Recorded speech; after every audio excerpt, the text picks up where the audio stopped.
Hey everyone, welcome back to our channel. My name is Justin. And I'm Emily. And you are watching That Christian Vlogger. We like to say that this is a place where you get to join us and experience faith in the first person. And today's question is a rather serious one, so bear with us. Haley writes in asking, how would you answer those who doubt God because he doesn't intervene when it comes to natural disasters, violent casualties, or just the deaths and sicknesses of loved ones in general? So that's a really intense question. And Emily today is going to be sharing a little bit of her story and an experience that she went through. And before we do that, I want to predicate this by saying that it's hard to say that there's an answer to this, because I think if you have an answer to this question, like, oh, this is why God allowed so-and-so to die, like, I think that that's really presuming a lot, and that really just kind of isn't fair to the situation. And so Emily has experienced this in a very real way. And you're going to share a little bit with us about that story today, right? Yeah. I think that's a big question that a lot of Christians and non-Christians have. If a person's not Christian, they're just like, why would I worship a God that lets bad things happen to good people? And that's what Christians have a question with too. Why did God save this person who had the same amount of prayer from cancer, and then my grandma who had cancer and she passed away? So it's a really tough question. I think it turns a lot of people off to religion and God, and people who've actually gone through pain and serious stuff has actually brought them closer to God in a weird way. And I'll kind of give an example. When I was 15, my brother, who was 7 years older than me, was killed in a car accident. He was 21. And what was his name? Brandon. And he was like living a really good life. He was studying to be a pastor, a youth pastor. He was in theology school. He was a chaplain at a high school for a year, giving Bible studies to the youth and everything. And it's just like, why would this happen to someone so young? Like, he was doing everything right. Yeah, like, why would he? He wants to serve God. Yeah. He wants to, and why are there murderers in prison, that aren't dead, type of a thing, that molested little girls and all those things. Like, why, how does God pick and choose, so. Yeah. So do you remember where you were when you first heard the news that Brandon had passed away? Or actually, I guess that's not how it came out, right? Where were you on that day and what was happening? I was in math class, I think, in the afternoon, and then my youth pastor came in and he's like, I gotta take you home. He took me home, and like one of those like long silent rides. And then I was like, something's bad has happened. And then I walked in the door, and then someone told me that my brother was killed in a car accident all of a sudden. Like, yeah, it was really shocking. And it's been like 12 years now, and time does heal and everything, but it was definitely hard to kind of go through those years as like a teenager and like figuring out how to deal with it, and it's just hard. Did you ever have like a season following that where you were like really angry with God, asking like the question why? Like, what was your, obviously sadness, but like towards God, what was your response given the situation? I actually don't think I was angry at God, which is really weird. I think if it would have happened later in life, when I had like more of a relationship with God and kind of grown in my spirituality, I would actually be more angry with God, because I like... Really? I don't know. It's kind of a weird thing. I was more angry at the world, like, in general, like at my parents, at just like life in general. I wasn't really angry at God. Like, I still like read my Bible, and it's just like I was angry at the world, like going through teenagehood, dealing with grief and all this stuff. I don't know. I think if it would have happened to me now, I'd be like more angry with God, because I've drawn closer to God a lot since then, and I don't know. It's just a weird answer to it, but I wasn't really angry with God. Okay. I don't know. So obviously with this situation, you've had to think about this question in a way that I've never really had to think about it. I mean, I've lost certain family members, but it was never kind of like a tragic, out of the ordinary thing. I think the last family member of mine to pass away was my great aunt, and she was like 105 years old. So it wasn't like out of the blue, or why God, why kind of a thing.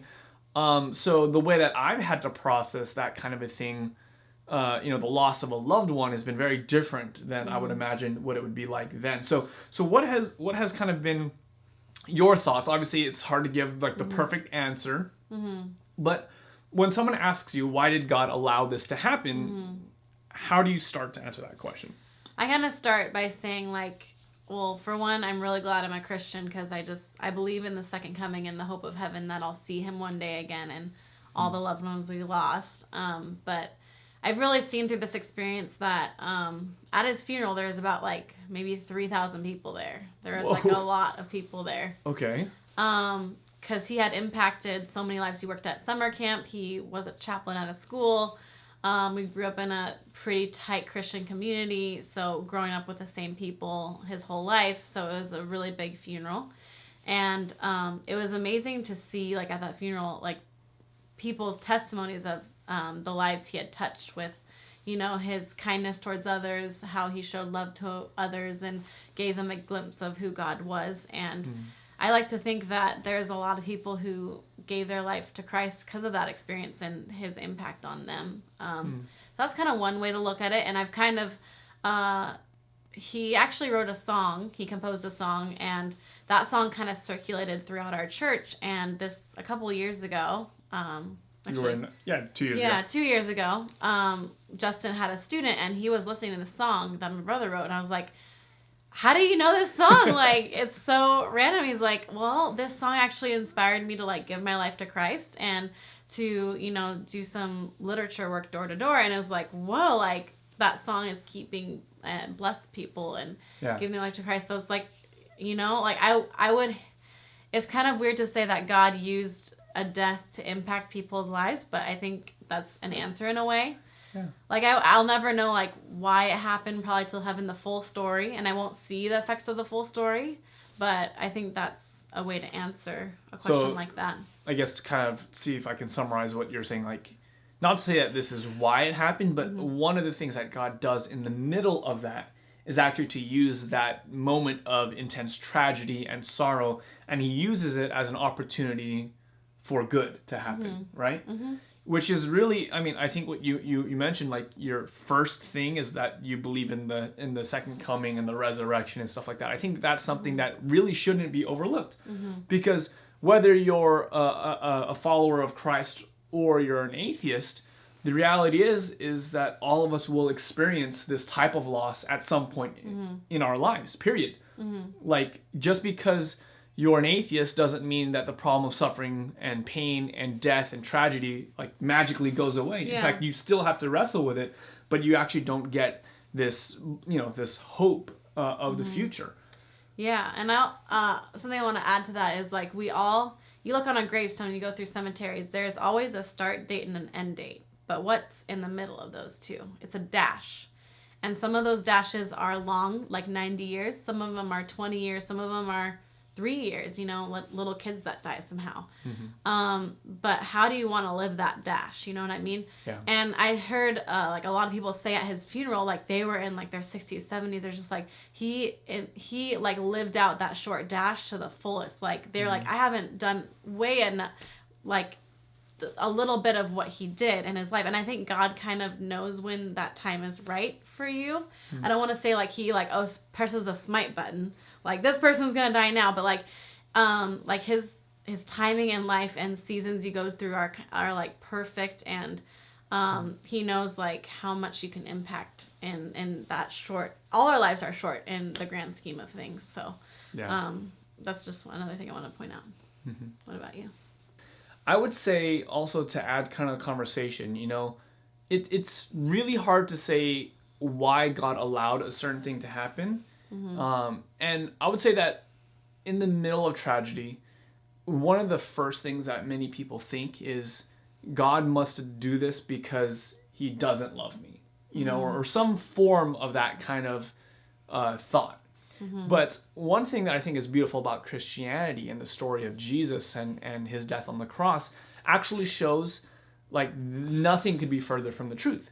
Because if God didn't care about you, and God isn't love, and he doesn't, like, care at all what happens in your life, then he would have just left us all to die, and that would just be the end of it. But what the cross shows us is that, like, Jesus entered into our suffering ourselves, and he actually paid that exact same price. He was willing to die a terrible death on the cross. because, according to the Bible, he does love us. So while we might not be able to actually answer the question, why did God allow it? We know what the answer isn't, and the answer isn't because that he doesn't love us. Like, nothing could be further from the truth. And I think that's really important to keep in mind as we wrestle through these type of things. Yeah. Yeah, Well, exactly. I'm wondering, what would you say to yourself 12 years ago? So let's say 12 years ago, you just had the funeral, and, Emily is crying, or whatever the case is. What would you, looking back on that, having the advantage of 12 years of life, what would you say to yourself 12 years ago as a means of encouraging? I don't know. Not too sure. Well, I mean, we've been sitting here thinking about the question for a little bit, and she's been silent. And I think that actually is the right answer, right? Like when you think about it, in the moment, you're not really looking for an answer. I would assume, right? You're not actually looking for a reason or the right Bible verse or the right theology. Silence, actually, I think, is probably the right answer. You're not. You probably weren't looking for someone to say something, but just someone to hug and to be present there and just. Well, I think also, you don't need to have the answers, like, even till the day you die. Just trusting in God that He's in control and He's in charge of the big picture. But I think something I'd say to myself is, don't be hard on yourself. Like, I was going through a hard time in life, and I was trying to live, kind of these expectations that I didn't have to live up to. And I would just say, like, myself, don't be hard on myself, and, like, really live as impactfully as I can. And just, like, don't strive to be, like, something that I'm not, and, like, put on a facade, I'd say. Yeah. So, I think that's one really great highlight in Brandon's story, is that at a very young age, he figured out what he wanted his life to be about. And he wanted his life to be about serving God and to make a difference in the world around him. And it's clear at his funeral, 3,000 people showing up, all those testimonies that we've heard. And, like, I've only been married to you for 2 years, but I've actually met at least a dozen people, I want to say, that over the years that have told me that they've been impacted by Brandon's life while he was, while he was still here with us. And I think that a really great take home is that, he was able to have that at such a young age. And I think one thing that we can definitely take for ourselves, as I think you mentioned at the beginning, is what do I want to do with my limited life here? Because we're not guaranteed the 70 or 80 or 100 years where the case is. Yeah. So I think a great lesson that we can learn from death or from tragedy is, what are the things that matter the most? When God forbid, say the house gets on fire, and you have just a moment to grab whatever you need and get out of the house, right? In that moment, instantly, what's important to you. As much as I want to grab the camera or the computers or whatever the case is, or the things that matter to me, like I think that matter to me, I spend a lot of time working on, the things that in a fire I'm running after, as I want to make sure that you're safe, I want to make sure that the rest of my family is safe. Like, those are the things that truly matter in life. And so, not to say that tragedy is great, not to say that death is a good thing, but I think that's definitely something that we can glean from it, and that there can be, I guess, a lesson that we can learn from it is what actually matters in life. Yeah, exactly. Yeah. That's it? Yeah. Cool. Well, guys, that's where we are going to leave this video with you guys. I know it's a little bit more of a serious topic, but we are definitely interested in hearing what you have to say. Maybe you've actually experienced tragedy or death or something like that, the loss of a loved one, and if that's the case, we would really be interested in hearing what you have to say on the subject. So let us know in the comments below kind of what you've gleaned from that, and if you had to answer the question, like, how would you maybe encourage someone who's going through this right now? What's something that you might say or do in the moment to kind of hopefully be there and to be the hands and the feet of Jesus in that exact moment? Well, until next time, we're That Christian Vlogger, and we want to encourage you to experience faith in first person. God bless.